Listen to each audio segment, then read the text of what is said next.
Welcome for another video of Hardabasht. Most likely, this is the last video in this channel, and maybe I will upload one more video in it actually, and that will be in my new channel and upload it here to tell my few subscribers about the new channel. Most likely will be like something like uh, randomly interesting or interestingly randomized, something like this. Though not much new of things to do actually. I'm recording these videos because that's what I can do basically. I don't have a big fan base to hear me out. But I'm not a fighter. That's why I can't go to the battlefield to and defend the innocent people. Also, I'm not a physician, so I can't sneak up to help with the injured people. I'm not a good with smuggling stuff, so I can go the board of Gaza Strip and try to smuggle some food or medical tools for the civilians there. Pretty much until now, in one of the hospitals, 9 babies killed out of famine, and I say killed because there was someone worked hard to curse the situation, to curse the famine. You'll be not the smart boy if you doubt that the IDF is responsible about the death of these 9 babies out of famine, as the death of the 30,039 people so far. That's almost 1.5% of the population died in the last 5 months. It's a huge number. Again, I know that it started to be boring to make a capita comparison, but just hold it with me. Like, if you want to compare to USA population, that's 4.5 million. Imagine that's a war that waged, that's targeted civilians, and by 5 months, 4.5 million US citizens just killed by bombing, sniping, or famine, or not be able to get treated. Critical operations that had to be done without any anesthetic, procedures.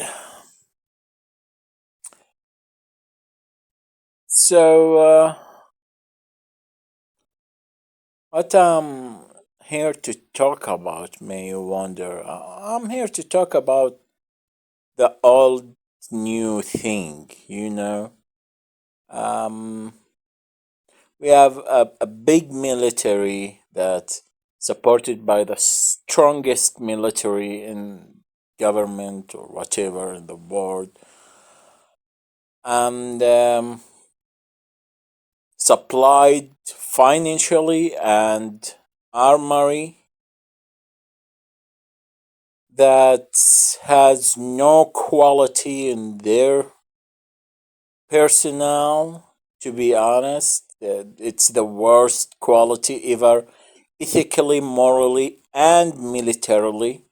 They don't know to do significant things except sniping civilians, sniping kids, when they are trying to snipe some resistant people, um, some sniper in the resistance snipe him instead. So yeah, they are not doing well in any way. And on the other hand, that some people under the siege, they using kind of a basic weapons. Like, you need to understand that what caused the whole this destruction, the militarily, uh, all this destruction, all these damages happen in the IDF, uh, as inflicted by the resistance in Gaza. It happened by some, most of makeshift weapons, like, but smartly makeshift weapons. I'm not underrating their what they have, but you have to understand that they didn't have the technology to make a very high tech weapon, but instead it's basic, it's propellant things, it's um, using home remedies to fuel here and there. And all the IDF can do is basically just try to push in the civilian side, so Hamas will be, um, in hope that Hamas will lower their expectation of the war. This is the thing. All these damages could be avoided easily if just the Israeli government tried to act wisely. But I think Netanyahu, the last thing he wants is to act wisely. And so Netanyahu think that if he doesn't win the war, then everything need to be burned out. The destruction need to be everywhere in Gaza Strip, in West Bank, and in the historical Palestine. And yeah, he has no desire of saving any of the prisoners in Gaza Strip. Basically, he almost targeting them. I mean, like I said, 1.5% of the population, it's a huge number, but the the Israeli prisoners who killed by the IDF strikes are in a higher capital. Last week it just um, declared 7 of them that's killed by the airstrike. So it's make you like think that the IDF seriously searching for where they hiding and then strike them if it's hard to make operation to liberate them. They just strike the house, um, following the rule, the Hannibal rule that say, a dead soldier better than a prisoner soldier. Because if you don't know that being an Israeli citizen, it's different than to being in citizen in any nationality. In the Israeli citizens in Israel, and you can you can confirm that if you like, is a soldier in a time off. Is a soldier in a time off. That means that whatever he's working in high tech or in his market or whatever he do for living, that's the time off from the military duty. And in any time and any need that when he legally called for the battlefield, he must obey to go to the battlefield, to go back to the service. Actually, every Israeli prisoner in Hamas hands considered by the Israeli government a soldier in captivity, a prisoner soldier. So yeah, basically, it's easy to understand, it's easy to believe that IDF basically targeting, not like they don't care about the Israeli prisoner in Gaza Strip, but they are actually maybe targeting the Israeli prisoners in Gaza Strip. And to be honest, like if someone if some resistant movement in Gaza Strip said that they have document to prove this, I will believe it in a heartbeat. We have two sides. One of them that lied many times before, has no actual proof of having ethics. The most moral military in the world actually proven to be the most immoral military in the world. Bunch of thieves. Just they stole they stole from the houses, the empty houses that they trespass. They stole the money there, the couch, the clothes, the baby clothes, bikes. They stole. They were in stealing frenzy. Okay, they were in the looting mode, and they are not ashamed of it. You can just search for military stealing stuff in Gaza Strip, and you will find bunch of videos that they recorded themselves. You can watch a video about some FaceTime call for a military personnel that uh, telling his girlfriend that he killed a girl that he thinks she's 12 years old and he's looking forward to kill a baby. This side, the IDF side, the Israeli government side, in much of lying things. They lied a lot and they caught in lying a lot. One of them, for example, and again, that's by their 12th channel, it's proven that 800 of the October 7th death from the Israeli side were by airstrike. I don't know that is the pilot thought that they are running resistance, or he strike them because he don't want to increase the prisoners.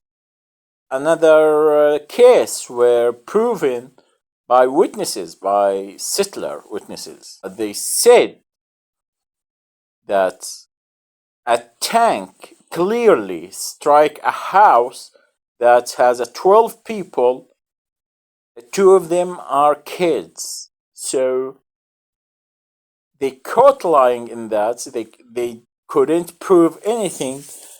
And the other side, where the siege happened, they've proven time after time that they are honest. They're saying the truth. When they gave a report, it's an honest report, an accurate report. When they declare a military operation, it's believable. When they broadcast a video or give a video about their operation, it's believable that it's actual operation, not something for the cam.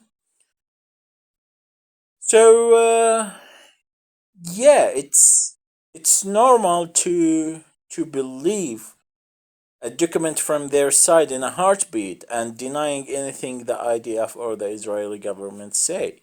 I know that some will say, even if he cry wolves 100 times, you need to confirm every time. But it's not like don't confirm if they saying the truth.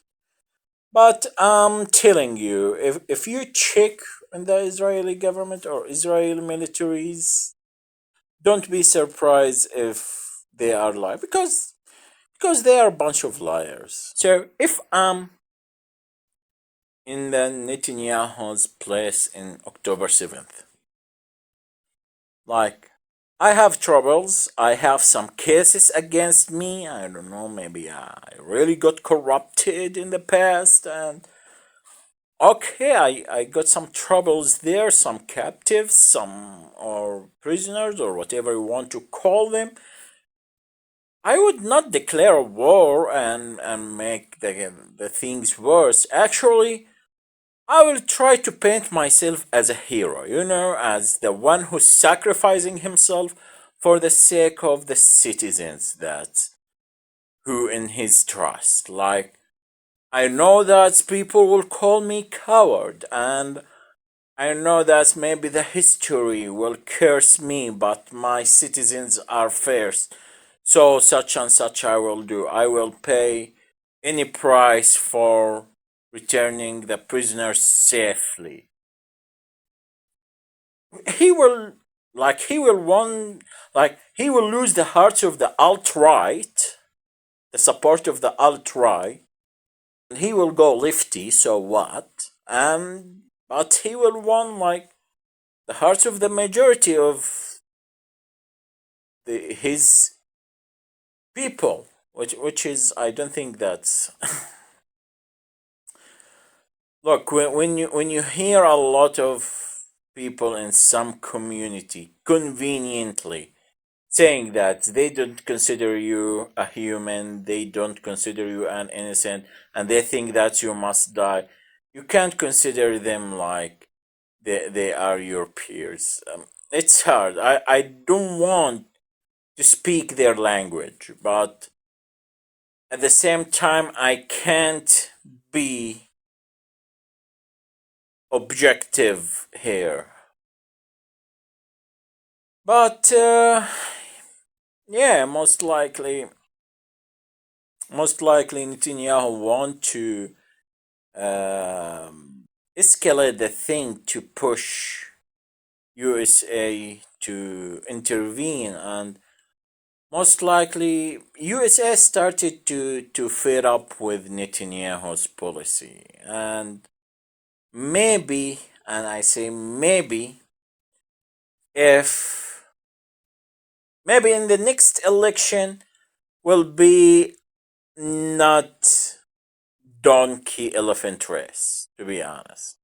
Like I think the American people maybe they will choose for the first time a third party president.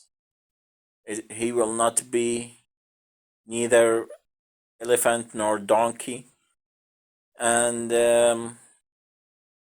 yeah, at that state, which will be kind of a nightmare for the IPAC. At that state, if that's ever happen, like Israel state will not hold for 4 years. Like in the next 4 years, it will collapse. Mark my word. If a third party won the presidential race, if a third party won a presidential race, then Israel is finished. The the voices started to raise up, the protesting started to escalate, and yeah, Aaron Bolshnell, I think called. I forgot his last name, but his first name I'm sure is Aaron. Yeah, he burned himself. I don't I don't encourage of self-harming for the message, but I can understand the frustration when his country is a major part in this genocide and he could do nothing but to watch.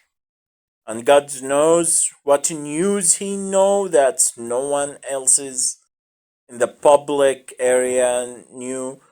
Some press personnel said that whatever broadcasted, it's not even 10% of what's happening in the on the field. So maybe if you are a military, you knew more about your government involvement than a civilian. I think that he burned himself because he couldn't bear the guilt of what he knew. He knew something and he watched his government involvement, and that crushed the moral view of the military in his eyes, so he resulted to such unfortunate things. And to be honest, until then, I'm choosing, if something that shaped Purple Heart, I took it in his honor. Anyway, that's it for now. I hope you enjoyed this video, and if so, please leave a like and write a comment about stuff that you want me to talk about in next video. Until then, I will camp here and let my sheep rest for another video, and then see you.